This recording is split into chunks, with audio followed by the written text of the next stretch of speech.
Iyawn, naandinin na nga ulit sa trabaho si Utoy.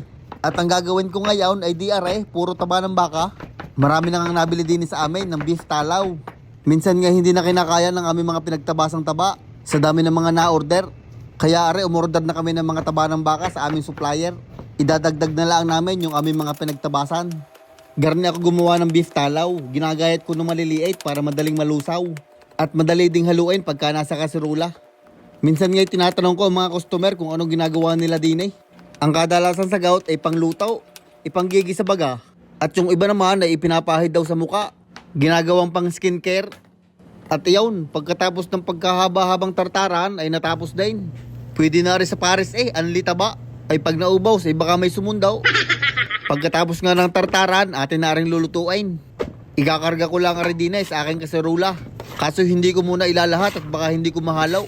Kailangan din nahahalo hanggang ilalim para hindi dumikit.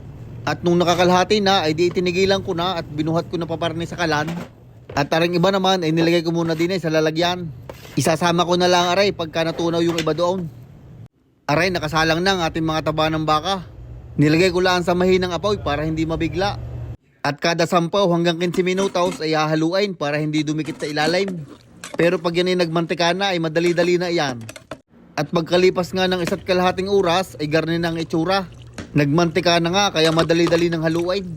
Lulutuin natin na rin ng 8 hanggang 10 oras. At pagkalipas nga ng 8 oras ay garni ng itsura.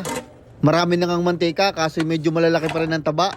Ang gagawin ko din ay aahunin ko muna at aabutin tayo ng overtime. May karamihan na naman kaya pwede na. Pinacool down ko lang ng kaunti para hindi masyadong mainit. Inilipat ko na din sa lamisa at atin na rin sasalain. Ang una kong gagawin ay hihiwalay ko muna rin mga natirang taba. Lulutuin ko na lang ulit, madami pa diyang makukuha. Pag nahiwalay na ang mga taba ay sasalain ulit natin. Ngayon naman ay gagamit tayo ng malinis na tuwalya. Kung wala naman tuwalya ay yung cheesecloth. Basta wag lang yung pinampahid nyo sa singit ay magbabantutin. Kailangan din pag nagsasala ng garnay ay medyo mainit pa ang mantika para tustos lang ng tustos. At pagkatapos salain ay iyan, tatagayin na natin. Abay hindi inumain, ilalagay lang din sa garapon. May mga palatandaan ang garapon na yan kaya alam natin ang sukat. Wala din lamangan at dayaan, pare-parehas lang ng tagay. Sanay na sanay si Utoy at tanggero din dati. At pagkatapos natin tagayin at ilagay sa garapon ay di atin ang tatakluban. Ang garapon nga palang mason jar, airtight ang taklob kaya walang takas. Ayos, kadami nating nagawang beef talaw. Ang benta ng isang naray ay $28 ay biruin mo yawn.